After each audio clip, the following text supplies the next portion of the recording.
Hello and welcome to the Gooner Talk. Back again with you guys for another episode of the Arsenal News Show, joining you every morning at 8 a.m. UK time. Hope you're doing good. Hope you're doing well. And I've had a fantastic week. You've made it to the weekend. It's what we live for. And football returns for Arsenal tomorrow. Just a day or two, after we played our last game. It is starting to get into that period of the season where games are coming thick and fast. And frankly, I'm all here for it because more football means more content, means more chat, more debates, more discussion, more talking points.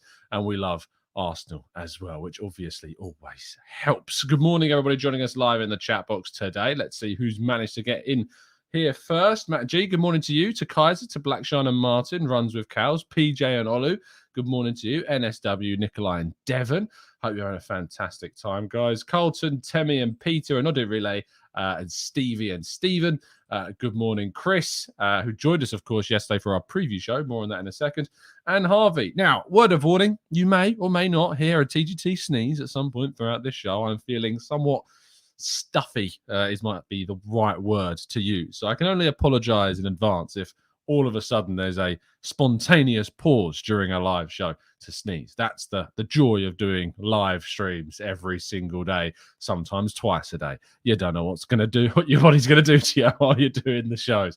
Do drop a like on the video, though. Do subscribe to the channel. Do get involved with the latest Football Prizes competition, which is a signed William Saliba shirt. Opportunities to win plenty of instant win prizes as well. Link to that is in the description. The competition ends on Tuesday, the 11th of October. And I can tell you that there are just over 50 tickets remaining to get involved. So do make sure you get involved with that one.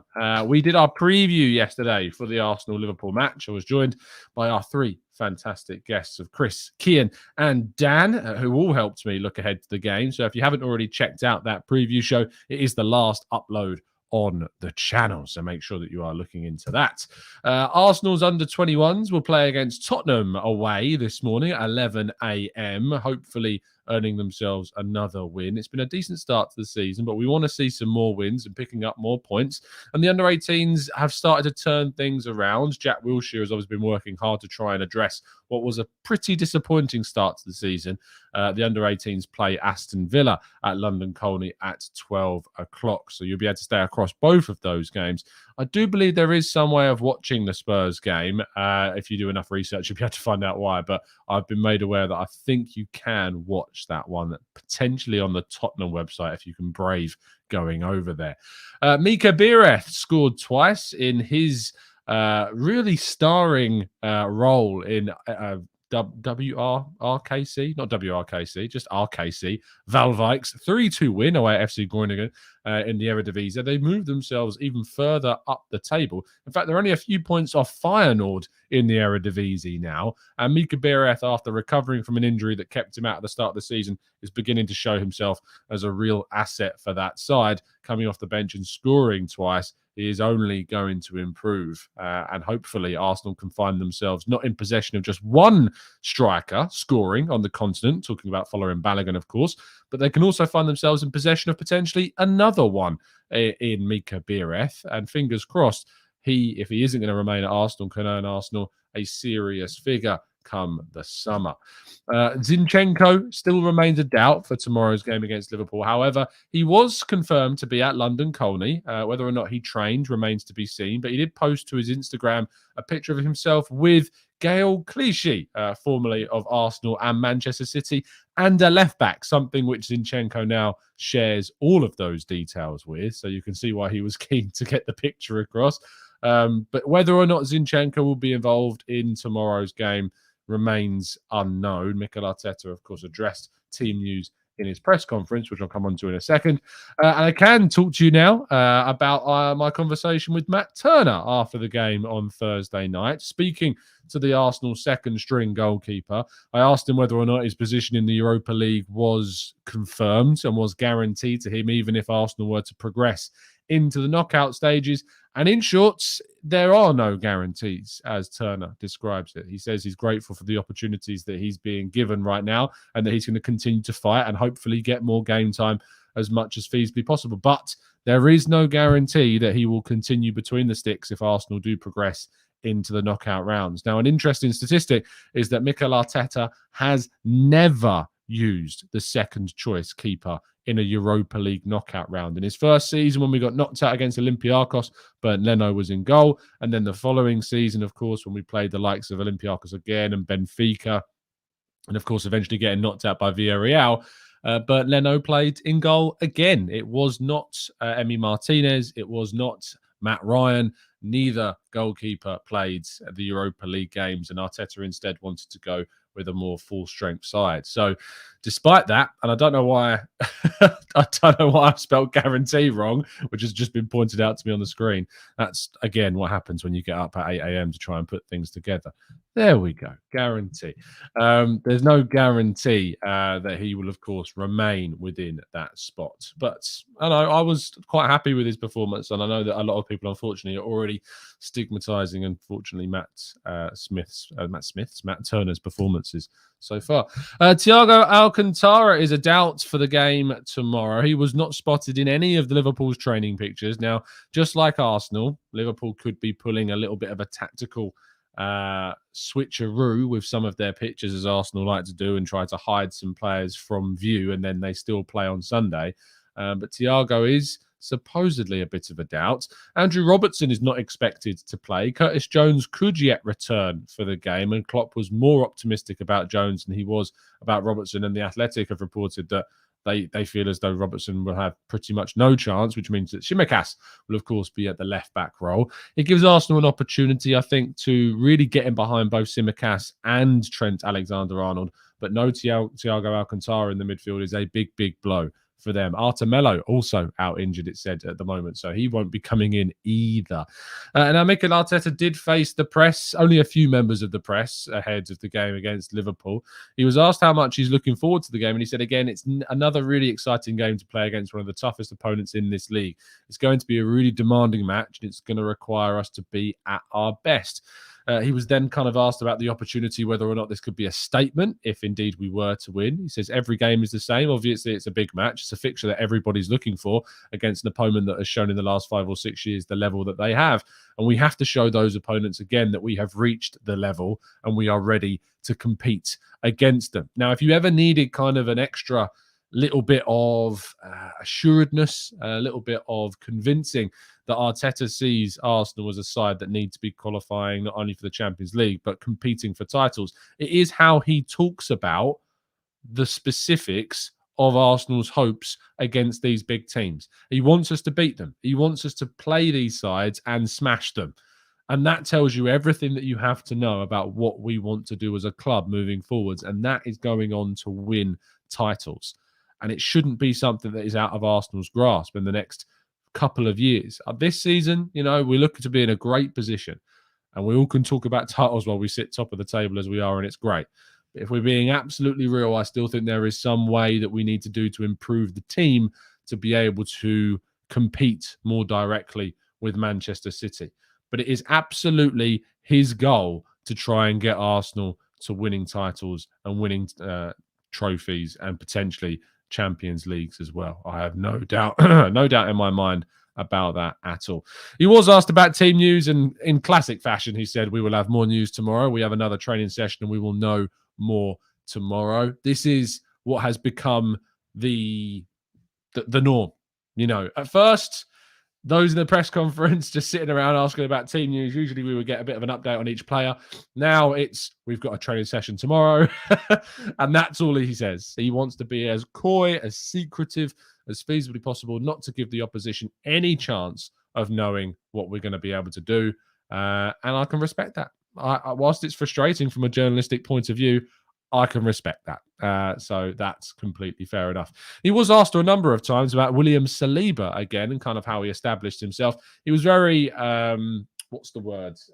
complimentary, I suppose is the right word to use in this case. There was also, I'm looking around because here it is. In the Arsenal programme on Thursday night, William Saliba actually does an interview in this in which he talks a lot about kind of his place at Arsenal. And he's very committal in it. He's very kind of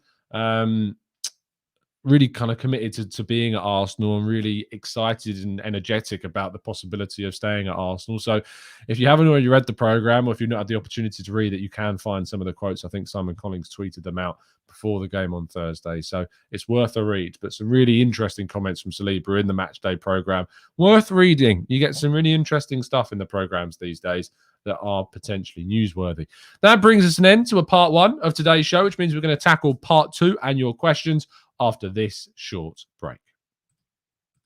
Hey guys, Tom Canton from the Gooner Talk here. A massive thank you to everybody that has voted for us in the Football Content Awards. We have been nominated for the Best Club Content Creator in the Premier League. To vote, and yes, we still need your votes, because after being nominated, we now need to push through to try and get even further than the third place that we got last year. To do that, you can go over to the Football Content Awards website. You scroll down the page and you can find at the bottom of that a little link that says voting page. You go down to the Best Club Content Creator category and select the Gooner Talk. After you've done that, scroll down to the bottom of the page, click vote now, and it's all locked in. You can also vote on Instagram by going to the FCA's Instagram page, find the Best Club Content Creator Premier League category, and tag at the Gooner Talk in that profile. And lastly, you can also vote on Twitter. Just go to www.votefortgt.com and it will create the tweet for you. It's as simple as that. A massive thank you to everybody that's already voted, and for those that are going to. We really appreciate it. Come on, you Gooners.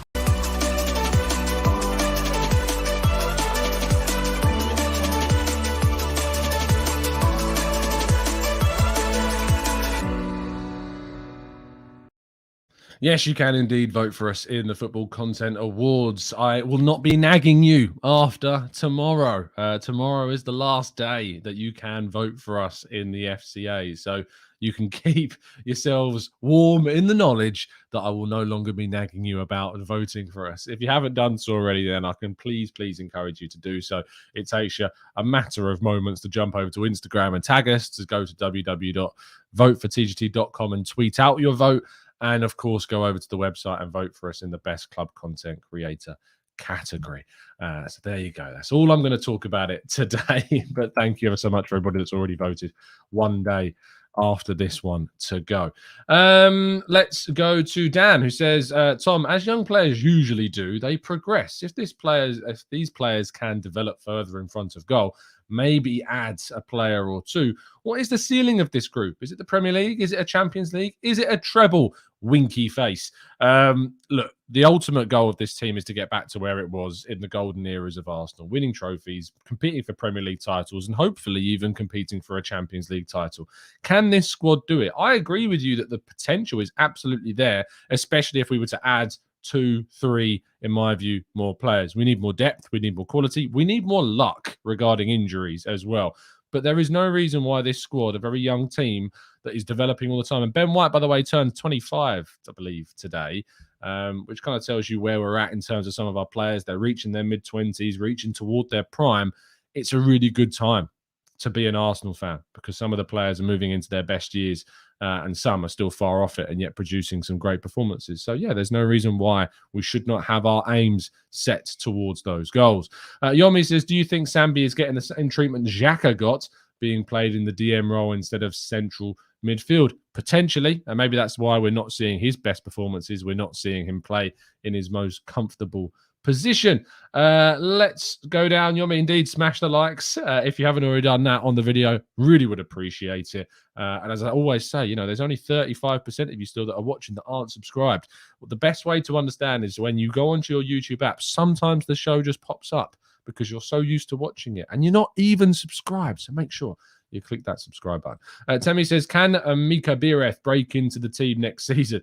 Ultimately, I don't know. I don't know, Temi, whether or not he will be able to break into the team next season. If he is able to break into the team next season, it is only going to be in a depth position. It's only going to be as coming off of the bench. But he's got Following Balogun, Eddie Nketiah, and Gabriel Jesus all ahead of him now. It's going to be a very, very big ask to be able to do that.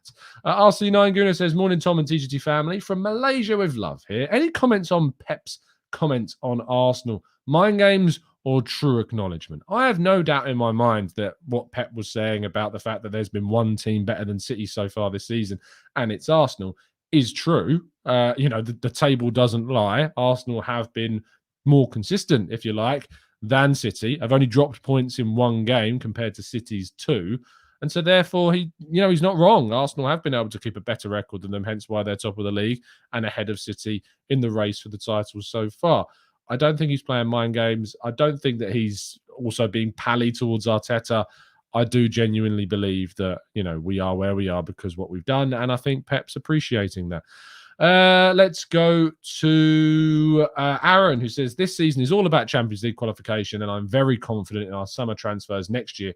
We could challenge for the top end at every level next season. In my mind, the minimum expectation is Champions League qualification, as it should be every year. The minimum Arsenal should be doing is getting into that top 4. But we need to have those loftier goals. We need to be able to imprint ourselves on title challenges. And I have faith that that is what the aims of the club absolutely are. Tom says, Tom, when you are going to take your coaching badges so you don't have to swerve my usual pre-match questions. Am I swerving questions? I don't think I'm swerving questions, Carl. If you put them in before the question section, then obviously I don't get round to answering them. But if you throw them in during the Q&A part, I will endeavour to answer them as best I can. A Clockwork Tangerine says, if, and it is a big if, we go on to win the league, does it surpass Leicester's? No. I know how good City are. City was still good then, but also they had a lot of teams that, no. Leicester were, a relegation candidate. There's no legislation for them winning the league. None. Absolutely none. So, no, it doesn't surpass, and it wouldn't surpass Leicester winning the league. That is a 5,000 to 1, as it was, chance to win. So, no, sorry. It's whilst it would be an amazing achievement, no. And to be honest, even if it was said to be bigger than the Leicester City one, I think that would be downplaying kind of how good this Arsenal team is. I think that would downplay its ability. I think that would be put down to more of a fluke than actual quality. Because if we look at it, the Leicester League win, whilst it was amazing, I still do to be a bit of a fluky event because Arsenal finished second that table, Spurs finished third. I think that there was an element of a lot of luck that had to go alongside. A lot of teams had to drop points at the same time as Leicester doing as well as they did. I don't want Arsenal, if they ever to win a league, to be looked at as more of a fluke. I want it to be because they've earned it. And, so far, we've certainly built a team that are earning where they are in the table. SW says, Tom, will you still have time for your CGT gang after you win all the best awards in journalism? I am a very, very small fish in a very, very big, big pond, as is the channel. But I'm massively appreciative for what everyone does to support the channel and vote for the channel and support me because, it's crazy. The community that we've got here is brilliant, and I'm never, ever, ever taking it for granted. So, no, I will always have time for the TGT family. Despite now football being literally my life and my job, this channel remains absolutely at the core of everything I do. And that's why I still do the 8 a.m. shows. That's why I still do the previews. That's why I still do the podcasts and jump onto other people's channels, because that is part of me. That won't stop. If I ever had to choose between something and the channel, it would. I can't even imagine what it would have to be. I just can't fathom what something would have to be to make me choose between one or the other. So I suppose the missus, I guess I should probably say it's the missus. It's the right answer to that question. Thankfully, she's absolutely fine with me doing the channel. So it's all good. And says, is Vieira an outside bet to start tomorrow? Yeah, he's an outside bet, that's for sure. I don't expect that to happen. I think he'll be on the bench. I think we all know the team that's going to play tomorrow. The only question is around Tierney and Zinchenko. Ben Nix says, this really feels like a massive match, real or not. It's absolutely a massive game for Arsenal. It's an opportunity to make a statement. If they can do it, it would really show the league where this Arsenal team have come so far. Let's go to Fuad. This is, I think, the biggest result on Thursday was Partey playing 0 minutes without any scares. Really important we get cover for him in January. I think that the fact that Partey got 0 minutes is always, and we still won, is always going to be looked at as this kind of mini win because we know his reliability regarding fitness is never there.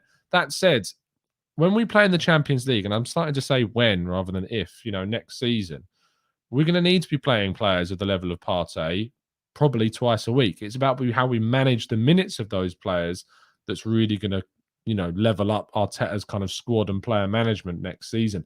because we absolutely still need to use quality, but maintain it in a way that we're not going to have to worry about fitness problems and fatigue. Let's go to Carl says, was pulling your leg, Tom. Usual question. What 2 training sessions would you take? Blah, blah. I have no idea, Carl. And I'm going to have to take those coaching badges to have any hope of knowing what kind of training sessions. I'm not going to sit here and pretend like, I've got coaching badges. Like, unfortunately, I feel some do. I genuinely feel like some people chat as if they know the ins and outs of what goes on inside the Arsenal training ground. We don't, is the ultimate answer. Even, with the ability to go to the Arsenal training ground sometimes, when you go to the open training sessions, you only see the first 15 minutes. You don't see beyond that and what happens. And they'll train what they are aware people are watching. So, it's impossible to know without really being inside or knowing what goes on down there. Constantine says, Zinchenko to Chelsea. Shouldn't we take him? He's a fantastic addition to our next Champions League season. It will depend upon Champions League football. Despite the fact that he supposedly signed a pre-contract agreement with Chelsea, I am curious as to know whether or not that is dependent upon Chelsea qualifying for the Champions League, because Christopher Nkunku's always kind of maintained that he wants to play in that competition, and that is the absolute minimum expectation for him to play in that competition. So if Chelsea don't make it, that's going to be an intriguing moment to see. Selgus says, remember when Emery had a winning run of 20-something games, but it stopped at Liverpool. Let's hope this won't get repeated. Yeah, this feels a very different run. Even though if we were to lose against Liverpool, for the run to end against Liverpool, this is very, very different to that Emery side, because this has got identity. This team's got personality. Even though we were winning games, they weren't comfortable. They weren't exciting. They were boring. It was an awful time under Unai Emery. I don't ever want to go back to that period because it wasn't nice. Arsenal now are exciting. There's something different about this team, this Arsenal team, that just makes you want to get up for games. So for me, I'm very excited to see what ultimately happens with it. But when anyone ever talks about or tries to kind of talk about the Emery period in some kind of glowing terms, I just can't get behind it because it was miserable and dire. Not as bad as Eric Dyer, but it was dire. It really, really was. Aaron says Trossard has been flirting with an exit, especially having under a year left on his contract. Any whispers about Arsenal's interest? Nothing that I've heard. However, if I was Arsenal, I would be like, are you available on a free? Would you be interested in moving to Arsenal? I think that's a very, very good depth option for our left-hand side. It would depend upon a lot about fitness of players that are Emile Smith Rowe, but I don't think there's anything wrong with being like interested in a potential free move. The thing is, I can see him ending up somewhere like Liverpool. I really can see Trossard at Liverpool. It's a very Liverpool type of signing. So let's see what happens with him. Clockwork Tangerine says, will Partey get a new deal, or is his injury record a reason why the club won't? How long does Partey have left on his contract? Let's have a quick check on Transfermarkt. He signed in 2020. I'd imagine it's through to 2025. It is. So after this year, he'll have 2 seasons left. That would take him up until he's 32, because he turns 30 in June when this season finishes. So he would be 32 at the end of that.